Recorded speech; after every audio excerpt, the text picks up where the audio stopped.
2024 లేదా 25లో డిగ్రీ లేదా బీటెక్ చదివారా? సాఫ్ట్‌వేర్ జాబ్ కోసం ఎదురు చూస్తున్నారా? అయితే కోడ్ జ్ఞాన్ 100 డేస్ కోర్సులో చేరండి, జాబ్ సాధించండి. హలో నాగార్జున రెడ్డి గారు. చెప్పు. ఇప్పుడు ఏ టీవీ ఛానల్స్‌లో చూసినా బంగారం, బంగారం, వెండి, వెండి, వెండి. ఆ బంగారం మీరే అయిపోయారు. అందుకే మళ్ళీ మీ దగ్గరికే వచ్చాను. Thank you. నాకు కూడా ఇంట్రెస్టింగ్‌గానే ఉంటది. ఆహా. ఓకే. నిన్నేదో ఒకటి చేసినట్టున్నాను కదా! నా చేత ఎక్స్ట్రాడినరీ చేయించినట్టున్నావు. ఇన్ఫర్మేషన్ అండి. దానికి సంబంధించి 1,60,000 ఎంతో Yes, పోయినట్టుంది. yes. మరి అది ఆ విషయం నేను చెప్పొచ్చో చెప్పకూడదో నాకు తెలియదు కానీ పీపుల్ అవేర్నెస్ ఎక్కువ పెరిగింది. దాంతోపాటు అది అథెంటిక్గా ఉందని చెప్పి మళ్ళీ దీని మీదే కొన్ని విషయాలు అంటే వాళ్ళకి ఆ డైలమాని నిన్న మీరు క్లియర్ చేయడం జరిగింది. అయితే కొన్ని సిరీస్ ఆఫ్ ఎపిసోడ్స్లో మీ దగ్గర నుంచి అడగటం కూడా జరిగింది, కొన్ని అడగండి అని. అంటే ఈ మధ్య అంటే మీరు నిన్న బడ్జెట్ చూసాము, దానికి సంబంధించి మనం మాట్లాడుకున్నాము విత్ ఫ్యాక్ట్స్ అండ్ ఫిగర్స్ ఏ విధంగా ఉంటాయని. అపార్ట్ ఫ్రమ్ దట్ అది అయిపోయిన తర్వాత స్టాక్ మార్కెట్ పడిపోవటం చూసాం మనం. కానీ గోల్డ్ కొంత పెరిగింది, దాని తర్వాత మళ్ళీ గోల్డ్ తగ్గిపోయింది. అయితే ఆర్బీఐ ఇటువంటి విషయంలో అంటే ప్రస్తుతం ఉన్న దాని ప్రకారం న్యూస్ ప్రకారం కనుక మనం చూస్తే గోల్డ్ అనేమో ఎక్కువ కొనుగోలు చేస్తుంది అనేటువంటి విషయం కూడా బయటకు వస్తుంది. అంటే ఎంటైర్ సిస్టంలో అసలు ఏం జరుగుతుంది సార్ అసలు?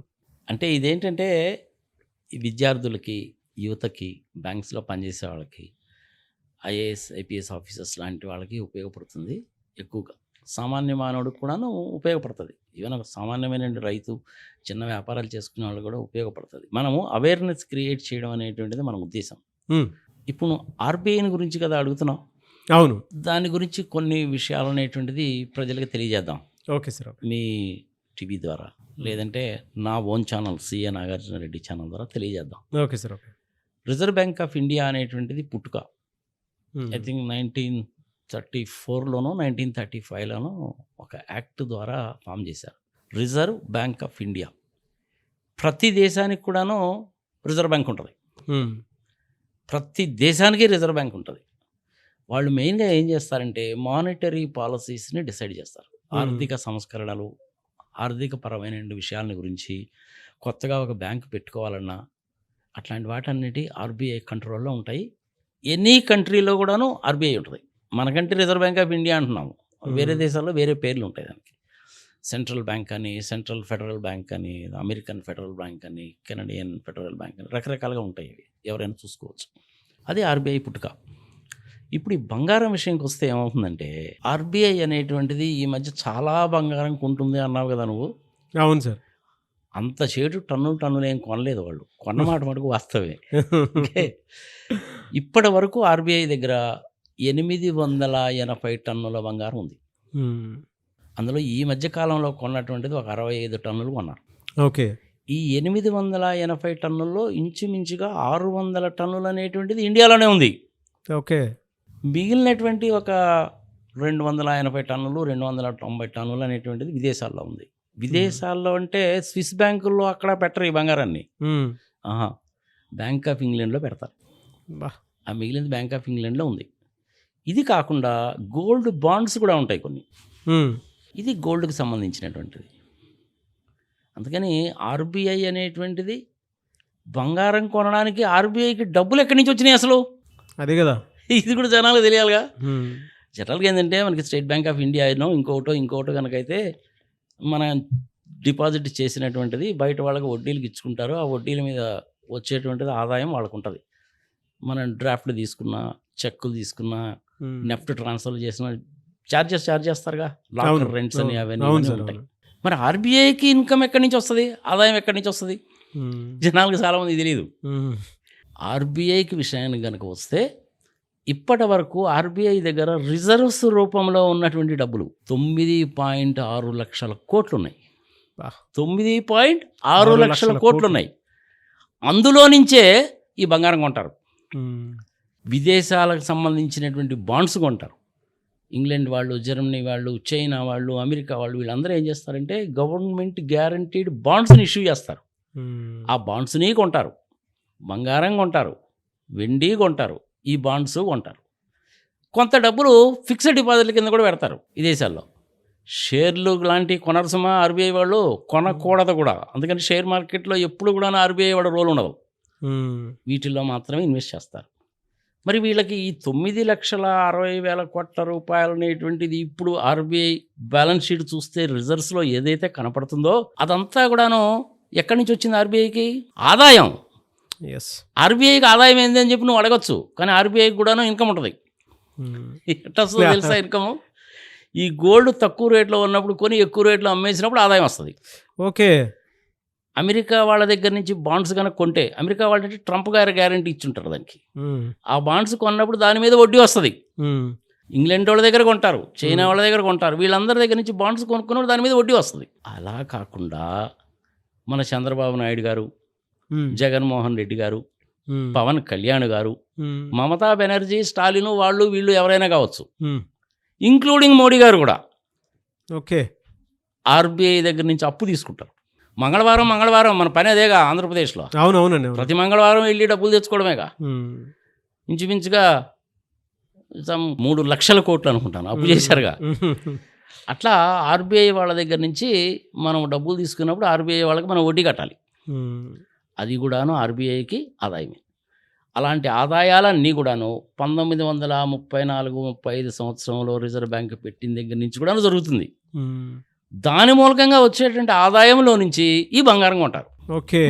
ఇప్పుడు ఒక్క ఆంధ్రప్రదేశ్ వాళ్ళే ఆర్బీఐ దగ్గర నుంచి ఇంచుమించుగా 3 లక్షల కోట్ల రూపాయలు అప్పు తీసుకున్నారు అంటే దాని మీద 6%, 7%, 8% ఉంటుందంటే ఎంత ఉంటుంది?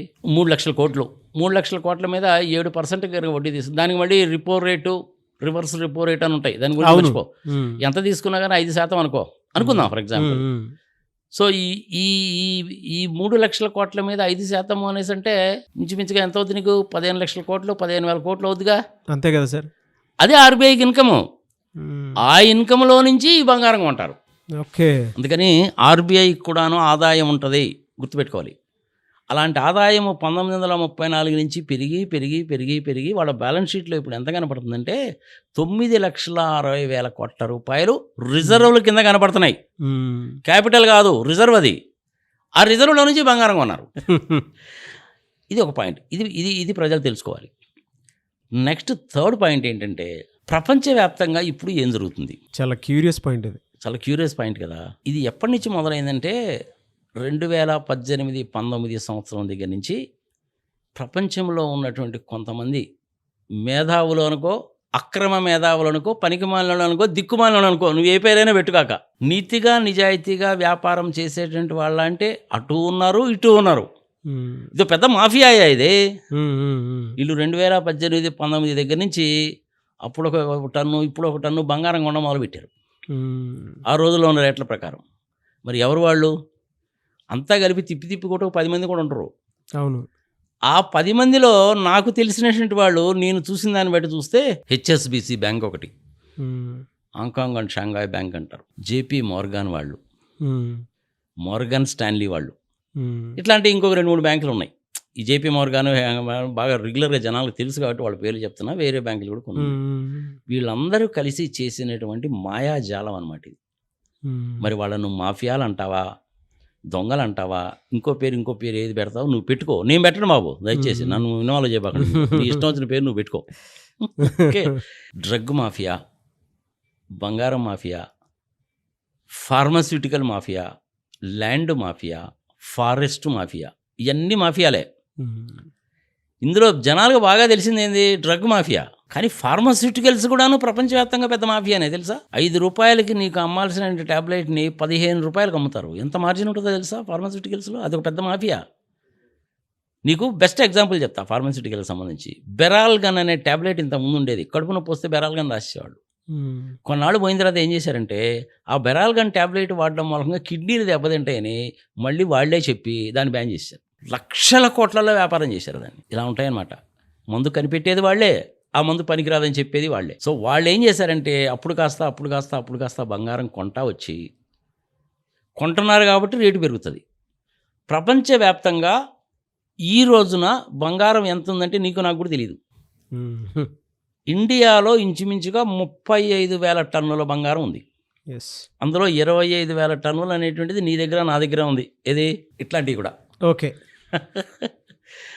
మిగిలినటువంటిది ఒక 4-5 వేల టన్నులు అనేటువంటిది అనంత పద్మనాభ స్వామి దగ్గర, తిరుమల తిరుపతి దేవస్థానం దగ్గర, గుళ్ళల్లో గోపురాల్లో ఉంటుంది. 880 టన్నులు అనేటువంటిది రిజర్వ్ బ్యాంక్లో ఉంది. ఇది టోటల్ లెక్క. ఒక 10 టన్నులు అటో ఇటో ఉండొచ్చులే. కరెక్ట్ లెక్కలు అనేటువంటిది ఎవరి దగ్గర కూడా ఉండవు. ఇది సంగతి గుర్తుపెట్టుకోవాలి. అప్రాక్సిమేట్ ఫిగర్సే, బట్ 99% కరెక్ట్ ఉంటాయి. అంతే. 100% కరెక్ట్ కాదు. సో మరి ఇప్పుడు రిజర్వ్ బ్యాంక్ ఎందుకు కొన్నది అంటే పెరుగుతూ ఉంది. వాళ్ళ దగ్గర రిజర్వ్స్ ఉన్నాయి, రిజర్వ్ బ్యాంక్ దగ్గర డబ్బులు ఉన్నాయి కాబట్టి బంగారం కొన్నారు. రిజర్వ్ బ్యాంకు బంగారం కొనడం అంటే సోమవారం 1 టన్ను, మంగళవారం 2 టన్నులు, బుధవారం 3 టన్నులు కొంటారు, కానీ నీలాగా 4 గ్రాములు కొనరు. అలా బంగారం అనేది ఇంచుమించుగా నాకు తెలిసి ఒక 65 టన్నులు కొన్నారు లాస్ట్ ఇయర్లో. మొన్న జాన్యువరిలో కూడా కొన్నారు. జాన్యువరిలో కూడా ఐ థింక్ 0.6 టన్నులు కొన్నారు, 0.6 టన్నులు కొన్నారు. మొన్న జాన్యువరి మంత్లో కూడా కొన్నారు. ఇప్పుడు మన ఫిబ్రవరి 2 కదా, జాన్యువరిలో కూడా బంగారం కొన్నారు. వాళ్ళు ఎప్పుడైతే అంటే ఒక సామాన్య మానవుడి లెక్కలో చెప్పాలంటే ఈ జేబీ మోర్గాన్ వాళ్ళు, హెచ్ఎస్బిసి బ్యాంక్ వాళ్ళు 30,000 రూపాయలకి, 35,000కి, 40,000కి ఇది 10 గ్రాములు లెక్క, 10 గ్రాములు స్టాండర్డ్ చేసుకో కొంటా పోయారు ఈ 5-6 సంవత్సరాల నుంచి. కొంట పోయేసరికి ఏమైంది, జనాలకి రేటు పెరుగుతుంది అని చెప్పి సామాన్య మానవులు ఏం చేశారంటే ఎగబడి కొండ మొదలు పెట్టారు. 3 రూపాయల వడ్డీకి డబ్బులు తీసుకొచ్చి కూడా బంగారం కొండ మొదలు పెట్టారు. దాంతో అది పెరుగుతూ పోయింది. ఇప్పుడు వాళ్ళు ఏమనుకున్నారంటే మనకి యావరేజ్ రేట్ అనేటువంటిది 30,000 పడింది, లేదు 40,000 పడింది యావరేజ్ రేటు 10 గ్రాములకి. ఇప్పుడు 160 ఉంది కదా, 160 ఉంది కదా, అమ్మేసేయండి అన్నారు. అమ్మడం మొదలుపెట్టారు. ఆ అమ్మడం కూడా ఎట్లా, నిమిషానికి 10 టన్నులు, 15 టన్నులు, 20 టన్నులు అమ్మేశారు. మరి కొనుక్కునేవాడు ఎవడో ఒకడు ఉన్నాడుగా. అవును, మనలాంటి సామాన్య మానవులు, పిచ్చి మానవులు ఉంటారుగా, వీళ్ళు బలైపోయారు. 30,000 కొన్నది వాడు 1,60,000కి అమ్మాడంటే ఎంత లాభం వచ్చినట్టు వాడికి? 1,30,000 రూపాయల లాభం వచ్చినట్టు 10 గ్రాములకి. మనం ఎంత నష్టపోయాం? ఇంచుమించుగా అంత నష్టపోయాం. సో మన నష్టము, వాడికి లాభము. వాడి దగ్గర డబ్బులు ఉన్నాయి, వాడు కొనుక్కున్నాడు. రిజర్వ్ బ్యాంక్ దగ్గర రిజర్వ్ ఉంది, రిజర్వ్ బ్యాంక్ వాళ్ళు కొన్నారు, అది దేశానికి ఉపయోగం. నీకు నాకు ఎందుకు దాని గురించి? మొన్న నువ్వు చేసిన వీడియోలో నువ్వే చెప్పావు కదా, గ్రాము లాస్ట్ ఇయర్ 4 గ్రాములు కొన్నానండి. నేనైతే అది కూడా కొనాలి, అది కూడా చెప్పాగా నేను. అవును, మరి ఇంకటప్పుడు దీని గురించి నీకు నాకు ఎందుకు ఇంత బాధ? వాళ్ళంతా కూడాను పెద్ద పర్వతాలు లాంటి వాళ్ళు స్వామి, వాళ్ళు మాఫియా గ్యాంగులు, పర్వతాలు లాంటి వాళ్ళు, డబ్బులు ఉన్నాయి, వాళ్ళు కొనుక్కున్నారు. సో ఆ పరంగానే చూసుకుంటే గేమ్ ఆడుతున్నారు, అంతే కదా సార్? 100%. నేను నిన్ననే చెప్పా కదా నీకు, గ్యాంబ్లింగ్ అని చెప్పా కదా నీకు. అవును, అంతే. మరి అదే ఆడుకుంటారు వాళ్ళు అదే ఆడుకున్నారు. బలైపోయింది ఎవరు? సామాన్య మానవుడు బలైపోయాడు. మీలాంటి వాళ్ళు మాలాంటి వాళ్ళు పిలిచేమో చెప్తారు, చెప్తా ఉంటారు. పోలేండి సార్, ఈ టైంలో కొనడం కూడా అంత కరెక్ట్ కాదనేటువంటి విషయాన్ని బాహాటంగా కొంచెం సజెస్ట్ చేయడం జరిగింది. And thank you sir. అది సార్.